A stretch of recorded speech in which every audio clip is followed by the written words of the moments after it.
Assalamualaikum warahmatullahi wabarakatuh. Waalaikumsalam warahmatullahi wabarakatuh. Kami dari kelompok 2 kelas PS 5B akan mempresentasikan penyusunan skala psikologi. Sebelumnya perkenalkan, saya Cynthia Putri Dendra dan dua orang rekan saya bernama Marisa Anggreyani dan Zaski Umaya. Di sini kami akan mempresentasikan tentang bagaimana cara menyusun dan membuat skala psikologi sampai dengan bagaimana cara membuat blueprint skala psikologi. Materi yang pertama akan disampaikan oleh saya sendiri. Dalam penyusunan skala psikologi terdapat tahap-tahap penyusunan skala psikologi. Yang pertama yaitu penetapan tujuan. Pada tahap penempatan tujuan ini dimulai dari identifikasi tujuan ukur, yaitu memilih suatu definisi dan mengenali teori yang mendasari konstruk psikologis atribut yang hendak diukur. Dalam menetapkan tujuan pengukuran, penyusun harus mengacu pada penetapan kawasan domain ukur, yaitu domain konstruk psikologisnya. Materi selanjutnya akan dijelaskan oleh rekan saya yang bernama Marisa Anggreyani. Kepada Marisa, saya persilakan. Baik, saya akan menjelaskan materi tentang tahap penyusunan skala psikologi. Yang kedua yaitu menetapkan kawasan atau domain ukur. Penyusunan alat ukur itu harus melakukan pembatasan pada kawasan atau bisa dibilang domain berdasarkan konstruk yang didefinisikan oleh teori yang bersangkutan. Dengan mengenali batasan ukur dan adanya dimensi yang jelas, maka skala psikologi ini akan mengukur secara komprehensif dan relevan sehingga menunjang validitas isi skala. Untuk penetapan batasan ukur ini biasanya diperlukan dan dipahami tentang konsep suatu variabel yang akan diukur. Nah, untuk konsep ini sendiri merupakan abstraksi dari peristiwa yang tampak yang menunjukkan kesamaan ciri dan aspek yang membedakan antara satu dengan lainnya. Yang berarti konsep ini merupakan penyederhanaan realitas. Nah, untuk konstruk psikologinya ini merupakan tingkat abstraksi yang tertinggi yang berguna untuk menginterpretasikan data dan pengembangan teori yang akan dikembangkan. Untuk konstruk psikologis dalam penyusunan skala, ini merupakan suatu konsep buatan yang dibangun oleh para ahli untuk menjelaskan fenomena psikologis. Jadi untuk pembuatan skala psikologis ini biasanya didasari oleh fenomena yang banyak terjadi di lingkungan sekitar kita. Yang ketiga yaitu menyusun atribut dan indikator perilaku. Dalam menyusun atribut dan indikator perilaku, ini biasanya kita tidak asing dengan yang namanya dimensi atribut psikologis. Nah, dimensi ini sendiri merupakan uraian komponen atau bisa dikatakan faktor yang ada dalam konsep teoritik mengenai atribut yang hendak diukur. Ini juga merupakan salah satu cara yang dapat memudahkan identifikasi tujuan dan kawasan ukur. Nah, beberapa ahli mengatakan bahwasannya dimensi dan faktor itu adalah hal yang sama. Tapi ada juga beberapa ahli yang mengatakan bahwa dimensi dan faktor dalam penyusunan skala psikologis itu berbeda. Nah, untuk indikator perilaku, ini merupakan bentuk-bentuk perilaku yang mengidentifikasikan ada tidaknya atribut psikologi. Untuk menyusun indikator perilaku yang baik ini biasanya dengan menggunakan kalimat yang sangat operasional dan berada dalam tingkat kejelasan yang dapat diukur. Biasanya untuk bahasa yang dipakai ini menyesuaikan dengan lingkungan subjek.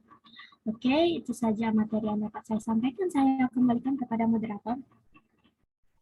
Baiklah, materi selanjutnya akan dijelaskan oleh Zaski Umaya. Kepada Zaski, saya persilakan. Yang keempat itu ada cara menyusun blueprint. Blueprint merupakan gambaran isi skala yang disajikan dalam bentuk tabel yang memuat uraian komponen-komponen, indikator-indikator perilaku, dan bobot. Penggunaan istilah komponen atau aspek atau faktor mengikuti landasan teori atau atribut psikologis yang akan diukur. Nah, yang kelima ada langkah-langkah menyusun blueprint. Itu yang pertama ada mengidentifikasi tujuan ukur, yang menetapkan atribut psikologi yang akan menjadi objek ukur. Contohnya itu ada misalnya psychological well-being.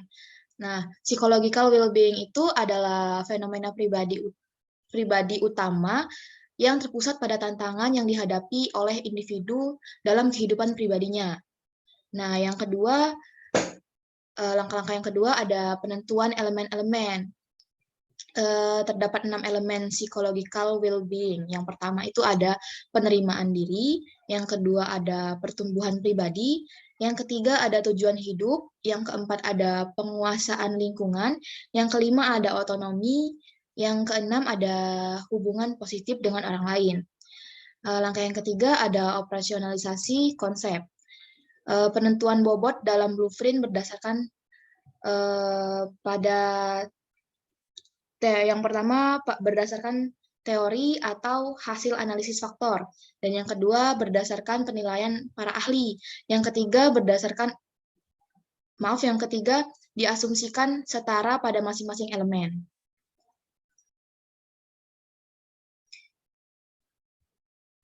Next. Nah, ini ada contoh tabel blueprint. Yang sudah saya sebutkan tadi itu kan contohnya ada psychological well-being. Dan psychological well-being tadi ada beberapa elemen. Yang pertama itu ada penerimaan diri. Nah, di penerimaan diri ini ada beberapa indikator perilaku. Yang pertama itu memiliki sikap positif terhadap diri. Yang kedua, menyadari dan menerima sisi baik maupun buruk dalam diri. Yang ketiga, ada merasa positif terhadap kehidupannya di masa lalu. Dan yang keempat, tidak ingin mengubah diri. Nah, dari keempat indikator perilaku ini ada yang negatif dan ada yang positif. Yang negatifnya itu tidak ingin mengubah diri, dan yang positifnya ada merasa positif terhadap kehidupannya di masa lalu. Nah, elemen yang kedua ada pertumbuhan pribadi.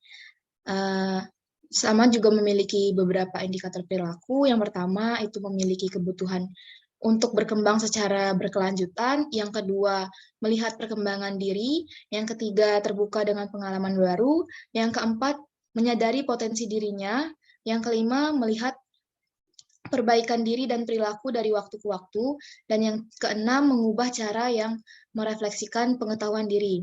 Dan ada beberapa elemen-elemen yang sudah saya sebutkan tadi. Itu saja yang dapat saya sampaikan, saya kembalikan ke moderator. Baiklah, sebelum saya akhiri presentasi kali ini, ada kesimpulan yang dapat saya sampaikan, yaitu dari tahapan-tahapan penyusunan skala psikologi ini, ada beberapa tahapan, yaitu yang pertama ada penetapan tujuan, yang kedua ada menetapkan kawasan, domain ukur, dan ketiga menyusun atribut dan indikator perilaku, dan juga ada menyusun blueprint. Ini yang paling penting.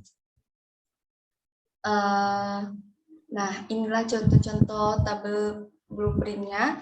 Baiklah, itu saja yang dapat kami sampaikan pada presentasi kali ini.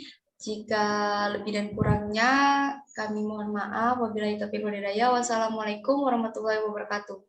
Waalaikumsalam warahmatullahi wabarakatuh.